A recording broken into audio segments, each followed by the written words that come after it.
बाबा के मंदिर में जाएं तो सबसे ज्यादा भोले बाबा प्रसन्न होते हैं एक शब्द से। कौन? बम भोले बम भोले बम बम बम बम भोले बम भोले बम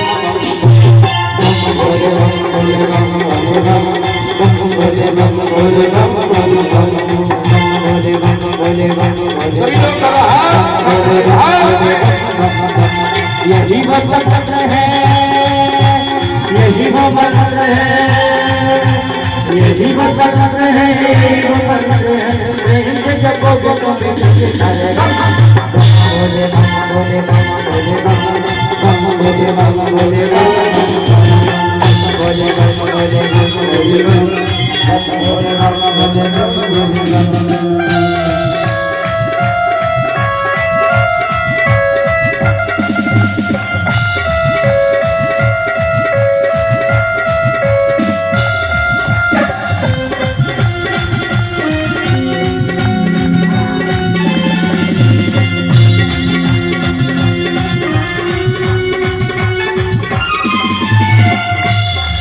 कभी शंकर कभी शंभु कभी भोले भंडारे, आदि देव देव महादेव के पुराने, महादेव के पुराने, महादेव के पुराने। कभी योगी कभी भोगी कभी बाल ब्रह्मचारी, देव कभी देव आदि देव के पुराने, महादेव के पुराने, महादेव के पुराने। ओ शिव का नाम मिलो तो वह शाम मिलो, शिव का नाम मिलो सुबह का मिलो, प्रेम से जपोगे तो मिटेंगे सारे। भोले बम भोले बम भोले बम भोले बम भोले बम भोले बम भोले बम भोले बम भोले बम भोले बम भोले बम। भोले बाबा सबसे ज्यादा प्रसन्न होते हैं। आप जाइए, मैं आपको बिल्कुल प्रैक्टिकली बात बता रहा हूँ।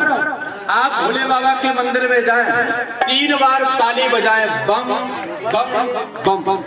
जो आप अपने मन में सोच करके गए होंगे वो कार्य आपका जरूर पूर्ण होगा, क्योंकि भोले बाबा अगर सबसे ज्यादा प्रसन्न होते हैं तो बस यही स्थिति बम भोले बम बम बम बम करके भोले बाबा की स्थिति की।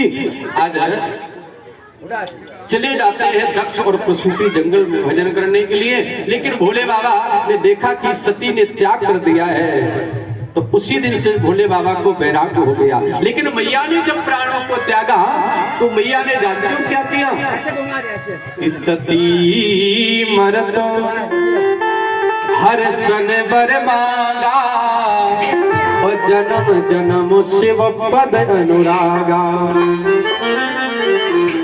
यही कारण हिमगर गृह जाई, और जनमी पार्वती तन पाई। आज मैया ने वरदान मांगा मरते समय कि जब भी मेरा जन्म हो तो मैं भोले बाबा की ही अर्धांगिनी बनूं, मरने के बाद मैं भोले बाबा की ही पत्नी बनूं।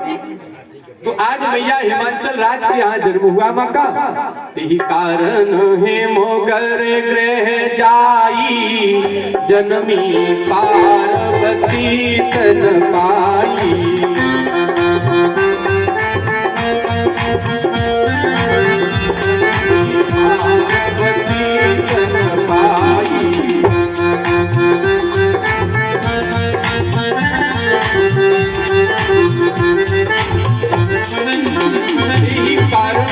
हिमगर गृह जाई।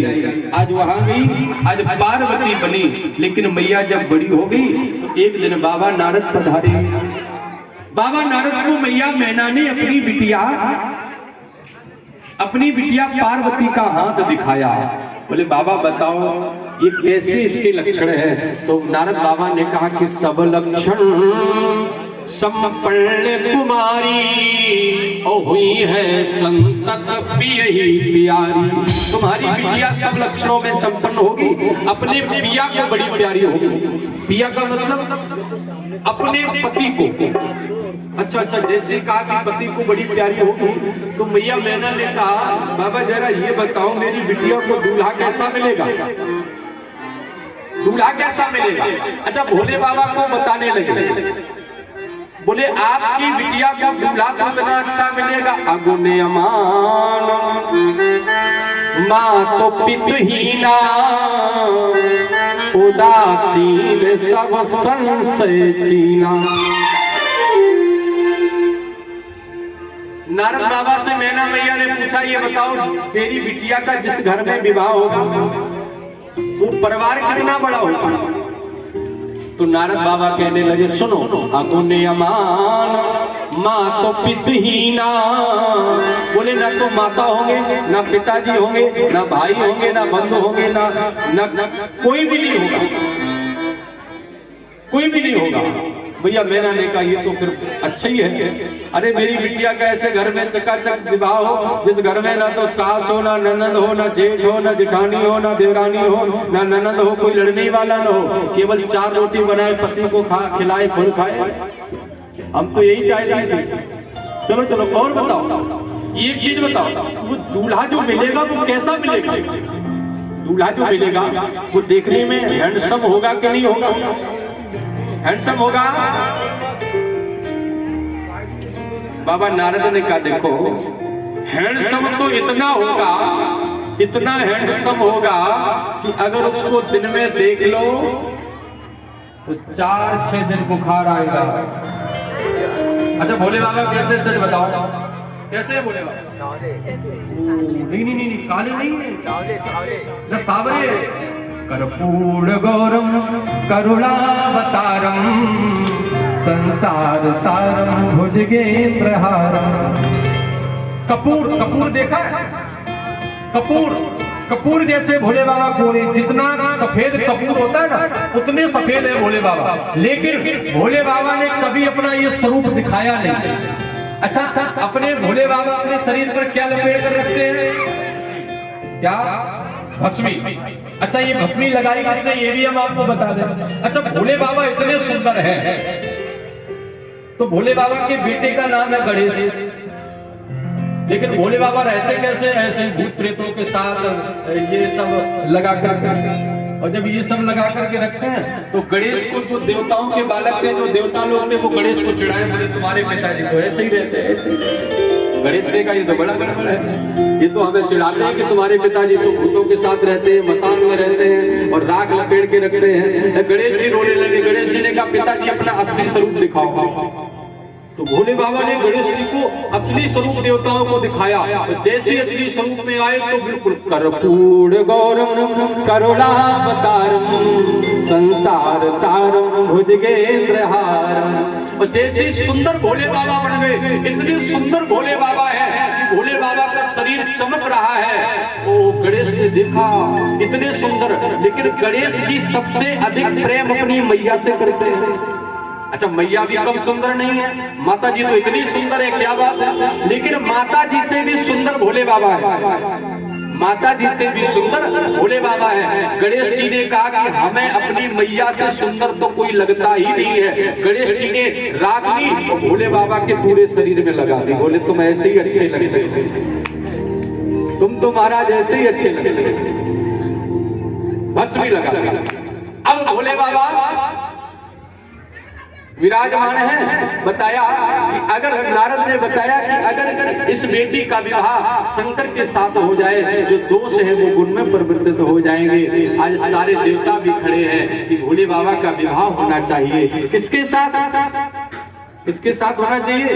पूरे पार्वती के साथ। मैना की बिटिया है, हिमाचल राज की बिटिया है पार्वती, उसके साथ विवाह होना चाहिए। सारे देवता भोले बाबा के पास गए। भोले बाबा से कहा बाबा आपका विवाह देखना चाहते हैं। भोले बाबा ने कहा मेरा विवाह? हाँ बाबा। क्यों? क्योंकि तारकासुर नाम का दैत्य हुआ है, उसे वरदान है पार्वती और भोले बाबा के द्वारा जो पुत्र होगा वही इसका वध करेगा। जब तक आप विवाह नहीं करेंगे तब तक पुत्र नहीं होगा, और जब तक पुत्र नहीं होगा तब तक उस दैत्य को कौन मारेगा। इसलिए विवाह कर लो। भोले बाबा ने कहा नहीं करेंगे। क्यों नहीं करोगे? पहले भी विवाह किया था सती के साथ, उसने मेरी बात को नहीं माना, अब की बार नहीं करेंगे। बाबा ऐसा करो, अब की बार तुम बिटिया को देख लो। अच्छा विष्णु एक चीज बताओ, तो तुम्हारा विवाह हुआ था तो तुम देखने गए थे? बताओ, सही बताओ ना। नहीं, अच्छा पहले के लोग जो थे बूढ़े वाले वो देखने नहीं जाते थे, कैसी भी मिल जाए, काली हो, गोरी हो, लगड़ी हो, लूली हो, कानी हो, पुतरी हो, कैसी भी हो कर लेते थे। पिताजी जैसा कर दे वैसे ही हो जाता था। लेकिन अब तो हमने देखा है, लड़का तो देखने जाए लेकिन लड़के के साथ 50 लोग और जाते हैं। अब हमें यही पता नहीं चलता ये लोग बिटिया देखने जाते कि छैना खाने जाते। समझ में नहीं आता सरकार ये क्या करने जाते हैं। हमें तो यही लगता है ये लोग छैना खाने जाते हैं। बिटिया का तो बहाना है। भोले बाबा ने कहा देखेंगे। अच्छा एक जगह एक बार बिटिया देखने वाले आए, और जब बिटिया देखने के लिए कुल लोग आए तो कम से कम 50-60 लोग रहे। तो लोगों ने बिटिया को देख लिया और बिटिया को देख करके वो लोग चलने लगे। तो लड़के ने कहा देखो तुम लोगों ने तो देख लिया है और हमें मेरी इसके साथ शादी होगी, तो हमें थोड़ा इससे कुछ अकेले में बात करनी है। तो लोगों ने कहा कर लो। तो लड़के की चेयर एक कमरे में डाल दी गई। थोड़ी देर बाद बिटिया हाथ में कप और प्लेट लेकर के आई, टेबल पे रख दिया। लड़के ने कहा बैठ जाओ। तो बिटिया बेचारी बैठ गई। लड़के ने कहा देखो तुम हमको बिल्कुल पास हो और हम तुमसे शादी करना चाहते हैं, लेकिन हम तुमसे कुछ पूछना चाहते हैं। तो बिटिया ने कहा पूछो। लड़के ने कहा ये बताओ तुमको झाड़ू पोछा आता है? बिटिया ने कहा यस। तुमको खाना बनाना आता है? बिटिया ने कहा यस। तुमको कितना तुमने पढ़ाई की है? बिटिया ने कहा हमने डबल MA किया है। अच्छा अच्छा। और तुमको नाचना गाना आता है? बिटिया ने कहा यस। लड़के ने कहा तुम हमको पास। लड़के ने पास कर दिया। अब लड़का उठा और उठ करके चलने लगा, दरवाजे तक पहुंचा। बिटिया ने कहा स्टैंड अप, खड़े हो जाओ। अब बेचारा खड़ा हो गया। बोले कम यार, इधर आओ। अब बेचारा धीरे धीरे आया। बोले सिट डाउन, बैठ जाओ। बेचारा बैठ गया। बिटिया ने कहा देखो तुमने हमसे पूछा, अब हम भी तुमसे कुछ पूछेंगे। लड़का ने कहा पूछो। अब इसको ऐसा लगा पता नहीं है क्या पूछने लगे। अब ये बेचारा बड़ा घबराए अंदर से, एक ही पता नहीं बिटिया क्या पूछने लगे। लड़की ने कहा देखो तुमने हमसे पूछा झाड़ू पोछा आता? मैंने कहा यस। तुमने कहा खाना बनाना आता? मैंने कहा यस। तुमने कहा कढ़ाई बुनाई आती? मैंने कहा यस। तुमने कहा नाचना गाना आता? मैंने कहा यस। अब हम तुमसे ये पूछेंगे कि तुमको तबला बजाना आता है? लड़के ने कहा ये तो मैंने कभी सीखा ही नहीं।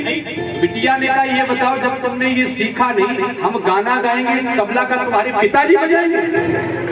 भाग जाए यहाँ से, नहीं करेंगे शादी वादी। हाँ तो ये देखने की प्रथा खत्म हो जाएगी। नहीं बिटिया ऐसे ही बोलने लगे। वैसे यहाँ तो चकाचक है, यहाँ की बिटिया तो अच्छी है, ये ऐसे नहीं बोलेंगी हमें पता है। तो भोले बाबा ने कहा हम पहले देखेंगे। तो सप्तऋषियों को भेजा। सप्तऋषियों ने आज मैया की परीक्षा ली जाके। माता जी पास हो गई। ओहो जैसे ही पास हो गई, अब तो भोले बाबा का श्रृंगार होने लगा। जब दूल्हा विवाह करने जाता है तो श्रृंगार होता है। अच्छा जब दूल्हा विवाह करने जाता है तो वो सर पे क्या लगाई जाती है? क्या बोलते हैं उसे? पगड़ी या मोर होती है ना। तो गणों ने भूत प्रेतों ने कहा बाबा भोले बाबा से, अच्छा भोले बाबा विवाह करने जा रहे हैं लेकिन ऐसे ही बैठे। गणों ने कहा बाबा तुमको शर्म नहीं आ रही? तुम्हारा विवाह होने जा रहा है तुम ऐसे ही बैठे। भोले बाबा ने कहा क्या कमी है तो ठीक है मैं चकाचक। नहीं बाबा ऐसे नहीं जाओ, विवाह जब होता है तो दूल्हा सस्ता है। तो बाबा एक चीज बताओ तुमने पगड़ी मंगाई है? बाबा ने कहा वो तो मंगा नहीं पाई, जल्दी में आ गया विवाह। अब कहाँ से पगड़ी लाते? वो तो मार्केट में जाते हैं तो दो साल से लॉकडाउन लगा है और पैसे की तंगी आ गई, वो पगड़ी के लिए पैसे ही नहीं थे। तो बाबा क्या करोगे? बाबा फिर मोर तो बिना मोर के तो शादी नहीं होगी। बाबा ने कहा होगी। बोले मोर हम लगाएंगे। तो क्या लगाओगे? बाबा ने कहा ये काला वाला सांप है ना, सांप, इसे उठाओ, उठा करके मेरी जूड़ा में बनाओ। अच्छा मैं नहीं कह रहा हूँ, प्रमाण दे रहा हूँ। क्या? जटा मुकुट अहि मोर सवारा। जटा मुकुट अहि मोर सवारा। जटाओं पे सर्प की मोर बनाई गई है। ओहो बाबा ये तो फ्री में चकाचक हो गया। चकाचक फ्री में। बाबा ने कहा हम क्या पागल हैं फालतू में पैसे खर्च करें। तो बाबा एक चीज बताओ, जब लड़का की शादी होती है तो पहले के जो राजा महाराजा होते थे वो कानों में कुंडल पहनते थे। और बाबा जैसे आपने कुंडल बनवाए हैं? भोले बाबा ने कहा वो तो नहीं बनवाया। क्यों नहीं बनवाया? बाबा ने कहा मैं सुनार की दुकान पर गया, इतना महंगा सोना, अब बताओ कहां से बनवाते। तो बाबा कानों में क्या पहनोगे? बाबा ने कहा पागल हो, हम तो फ्री वाला काम करेंगे। बोले क्या करोगे? बोले बाबा ने गढ़ों से कहा ये जो बिच्छू है ना, बिच्छू, इनको उठाओ, उल्टा करके मेरे कानों में लटकाओ। बाबा ये बिच्छू लटकाओगे कानों में? क्यों नहीं लटकाएंगे? अच्छा मैं नहीं कह रहा हूँ। जटा मुकुट अहि मोर सवारा, तो कानन कुंडल पहिरे ब्याला। भोले बाबा ने कानों में बिच्छुओं को पहना। अब दूर से देखे लोग तो बिल्कुल ब्रजवाला ऐसे लगे। ओ इतनी सुंदर शोभा। बाबा जैसे लड़के की शादी होती है तो ब्यूटी पार्लर तो जाते ही है। अच्छा ब्यूटी पार्लर जानते हो? अच्छा पुराने लोग नहीं गए होंगे, लेकिन नए जो लड़का लड़की है वो ब्यूटी पार्लर जाते हैं। बाबा जाओगे? बाबा ने कहा हम नहीं जाएंगे। फिर बाबा ये तुम्हारा शरीर जो है ये अच्छा नहीं लग रहा। बाबा ने कहा नहीं, ये जो राख है इसी को पूरे शरीर में लगाओ। भोले बाबा के शरीर में राख को लगाया गया। अब तो भोले बाबा सज रहे हैं, सज रहे मेरे भोले बाबा। सभी लोग भाव अरे सज रहे भोले बाबा निराले दूल्हे, सज रहे भोले बाबा निराले दूल्हे, वो सजे रहे भोले बाबा निराले दूल्हे, निराले दूल्हे में मतवाले दूल्हे, निराले दूल्हे में मतवाले दूल्हे, निराले दूल्हे में मतवाले दूल्हे, निराले दूल्हे में मतवाले दूल्हे, सजे रहे भोले बाबा निराले दूल्हे, सजे रहे भोले बाबा निराले दूल्हे।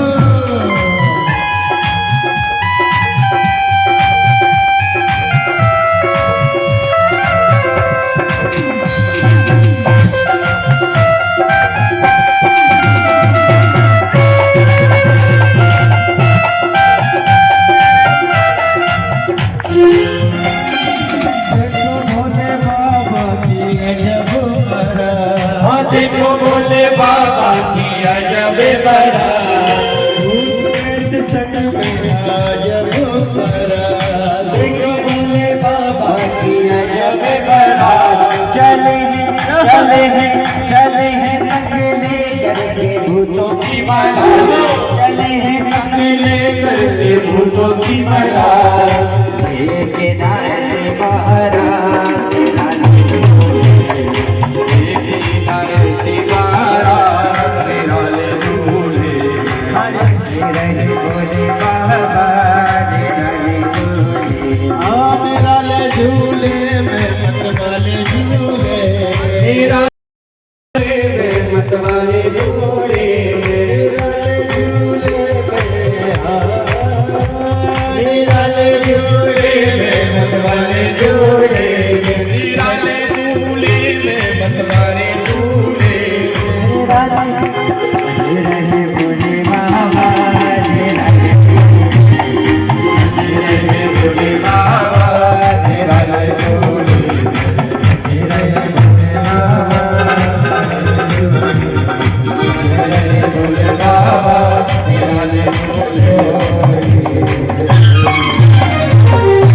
सज रहे भोले बाबा निराले झूले में।